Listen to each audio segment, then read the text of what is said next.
네, 안녕하십니까. 기상청 제보분석관 이광연입니다. 오늘 제11호 태풍 흰남노 관련 브리핑 드리도록 하겠습니다.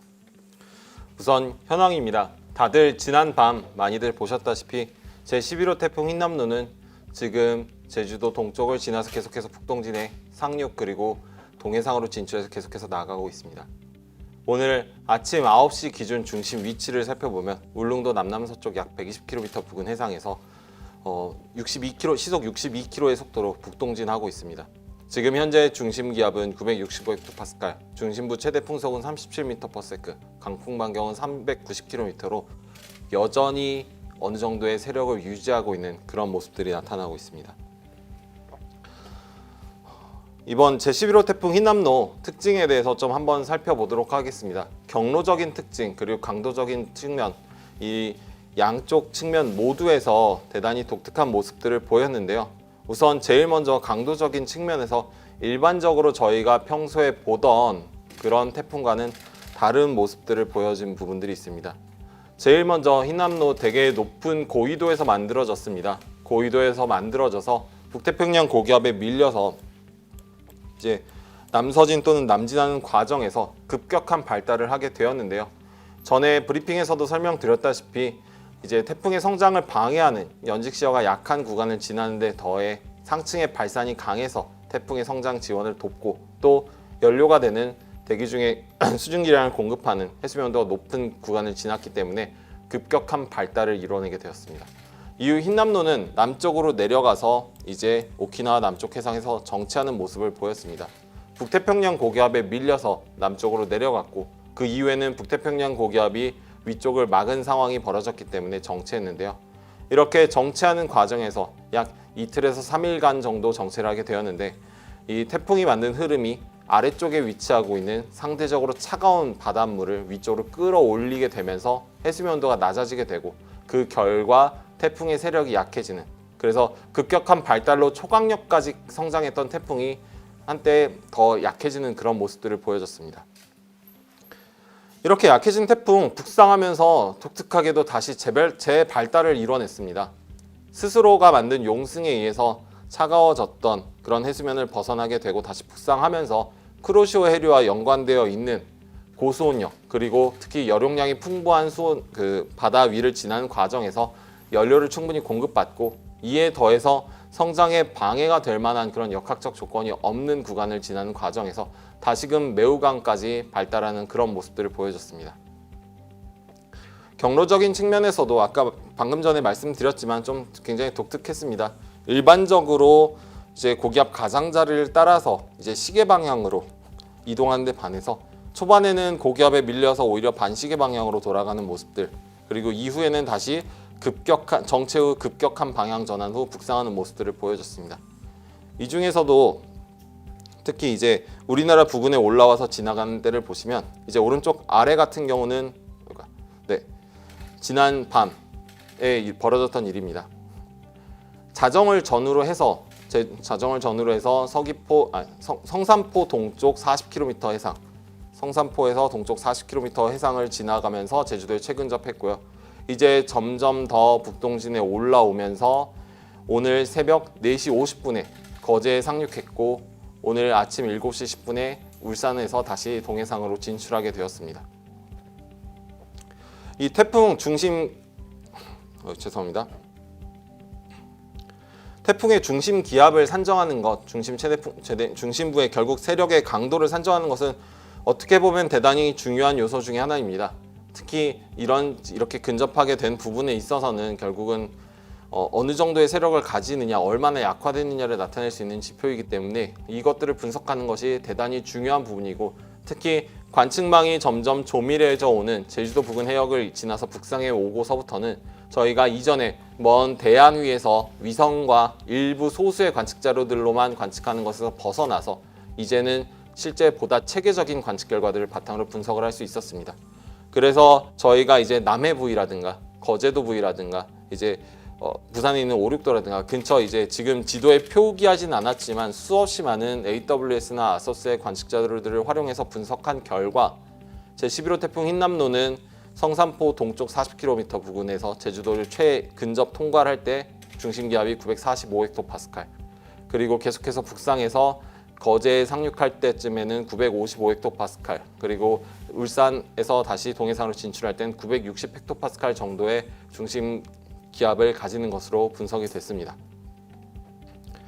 그럼 이렇게 다시 동해상으로 빠져나간 흰남노가 어떻게 될지 알아보도록 하겠습니다. 지금 보시는 정보, 오늘 아침 10시에 발표된 태풍 정보입니다.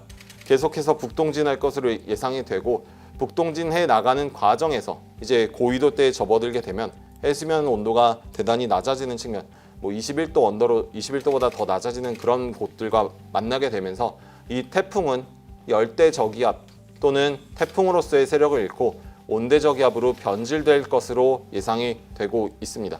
다만 이 과정 중에서 여전히 어느 정도 큰 강풍 반경을 가지고 있고, 울릉도와 독도는 지금 나아갈 진행 경로상에 위치하고 있는 그런 특징들이 있습니다.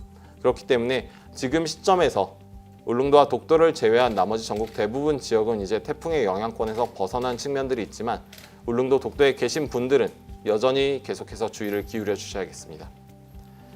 그러면 태풍이 지나가고 난 이후인 오늘 그리고 이제 내일까지 어떻게 될지 좀 한번 날씨를 살펴보도록 하겠습니다. 지금 왼쪽에 보시는 그림은 대기 중에 그런 등압선, 바람, 그리고 대기가 얼만큼 포화되었는지를 나타내는 차트입니다. 여기서 이제 노란색으로 채색되어 있는 곳들이 대기가 포화되어 있는 곳, 즉 구름이 발생해서 비가 내릴 수 있는 곳들을 나타내는 그림들인데요.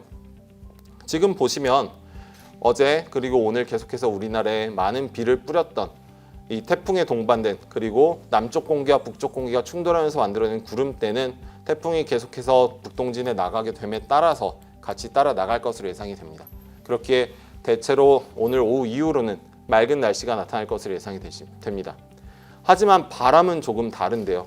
이렇게 태풍이 동쪽으로 빠져나가고 난 뒤에도 태풍에서 만들어낸 흐름들, 그리고 태풍과 주변 기압계 사이에서 기압 경도력이 커지면서 우리나라는 대체로 다소 강한 북서풍의 영향을 받게 돼서 이제 아직까지도 국지적으로 강한 바람이 불 가능성이 남아있는 상황입니다.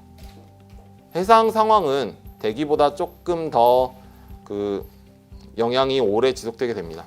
아무래도 태풍이 동해상으로 진출하고 난 후에도 아까 방금 말씀드렸던 바람이 강한 부분, 그리고 태풍에 동반되어 있는 바람들에 의해서 특히 동해상을 중심으로 물결이 높게 일 것으로 예상이 되고 있고, 또 이제 태풍에 의해서 들어 올려진, 그리고 계속해서 꾸준히 밀어진 그런 파도가 장주기를 가지고 있는 파도가 해안가로 접근하게 됨에 따라서 오늘 오후 또는 밤까지 이제 동해안과 남해 동부 해안 쪽에는 너울성 파도가 칠 가능성이 높은 상황인 만큼, 이 부분에 대해서 태풍이 지났다고 해서 무작정 안심하시기보다는 계속해서 특히 해안가를 접근하실 때는 조심하시길 부탁드리겠습니다.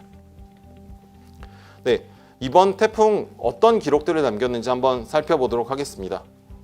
지금 보여드리는 이 그림, 이 두 개의 표는 저희 대변인실에서 일전에 제공해 드렸던 한반도 영향 태풍들 중에 최저 해면 기압이 관측된 태풍들 리스트와 그때 관측된 최저 해면 기압, 그리고 관측된 일최대 풍속의 리스트입니다. 이번 태풍 어디에 들어갈까요? 이번 태풍의 결과를 보도록 하겠습니다. 아까 말씀드렸던 것과 같이 이번 태풍은 오늘 새벽 4시 50분에 거제도에 상륙할 때 중심 기압이 955헥토파스칼로 분석되고 있습니다. 실제로 관측 결과를 보면 죄송합니다. 오늘 새벽 시간대 부산 5, 6도에서 관측된 관측 결과인데요. 지금 보시면 태풍이 점점 접근해 오면서 기압이 낮아지게 되면서 오늘 새벽 5시 53분에 955.9라는 최저 기압을 기록하였습니다. 관측된 최저 해면 기압입니다. 그러면 이것을 다시 표랑 비교해 보면 955.9입니다. 역대 3위에 해당하는 숫자입니다.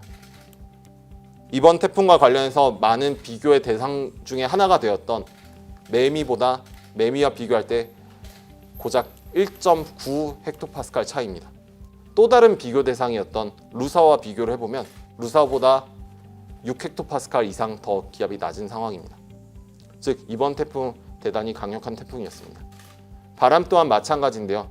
지금 바람 같은 경우는 역대 8위에 해당하는 그런 강도를 보여지고 있고, 이 부분 아직 추후에 이제 수집되는 정보들까지 모두 반영돼서 재분석되는 과정에서 이제 순서가 조정될 수 있는 부분들은 여전히 남아 있는 상황입니다. 하지만 현재까지 수집되어 있는 관측 자료들을 바탕으로 할 때 최저 해면 기압 기준으로 관측된 최저 해면 기압 기준으로 이번 태풍은 역대 3위, 평균 풍속 기준으로 역대 8위에 해당하는 것으로 현재까지는 분석되고 있습니다. 이번 태풍 강수량 굉장히 많았습니다. 태풍에 동반되어 있는 구름대 그리고 태풍이 밀어넣은 수증기에 의해서 보다 일찍부터 영향을 받았고요. 다들 이전에 계속해서 관심 있게 지켜보셨다시피 태풍이 그 세력이 크고 가지고 있는 수증기가 워낙 풍부한 상황이다 보니까 태풍의 영향을 받는 곳들은 정말 많은 비가 내렸습니다. 제주도 산지인 윗세오름에 무려 1184mm가 내렸고요. 그 밖에 남해안과 경상권 동해안 쪽을 중심으로는 400mm, 곳에 따라 500mm에 육박하는 수준의 많은 비가 내렸고 대체로 남해안 대부분 지역도 300mm 내외의 많은 비가 내렸습니다. 중부지방도 많은 비가 내렸습니다. 일전에 메커니즘 브리핑에서 설명드렸던 것과 마찬가지로 남쪽에부터 올라오는 고온다습한 공기가 북쪽에서부터 남하하는 차고 건조한 공기가 충돌하면서 구름대가 발달했고 그 결과 중부지방을 중심으로도 200에서 300mm 내외의 대단히 많은 비가 내린 모습들을 확인할 수 있었습니다. 강도 또한 강했는데요. 오늘 아침 7시에 나타난 시간당 강우 강도의 분포를 가지고 와 보았습니다. 오늘 아침 포항에서 관측된 결과인데요. 시간당 110.5mm 그리고 이 다음 타임에 시간당 111mm를 기록하는 정말 강하고 많은 비가 들이를 동반하고 있던 그런 태풍이었습니다. 바람도 강했습니다. 지금 보시면 9월 5일과 9월 6일에 강풍 분포를 가지고 와 보았는데요. 제주도와 해안가를 중심으로 20에서 30m, 곳에 따라서 35m가 넘는 평균 풍속이 35m가 넘는 대단히 강한 바람이 불었습니다. 이런 상황 속에서 이제 바람의 특징을 보면 이제 어젯밤 좀 관측 자료들을 이제 계속해서 쳐다보시던 분들은 느끼셨을 텐데 태풍의 가항 반원 속에서 이제 지형의 그늘 속에 들어갔을 때는 풍속이 약했더라도 이제 태풍의 가항 반원에서 벗어나거나 지형의 그늘에서 노출해서 벗어나서 태풍의 세력을 온전히 체감할 수 있게 될 때는 이 풍속이 급격하게 올라가는 그런 모습들이 나타나겠습니다. 최대 순간 풍속도 대단히 강했는데요. 제주도 산지와 남해안을 중심으로는 최대 순간 풍속이 40m가 넘어가는 대단히 높은 값들을 보여주었습니다. 네. 이토록 지금 제가 제시해드린 자료에서 보듯이 이번 태풍 상당히 강력했습니다. 역대급 한 손으로 꼽을 수 있는 그런 중심 강도를 가진 태풍이었고 강수량도 대단히 많았고 바람도 강했습니다.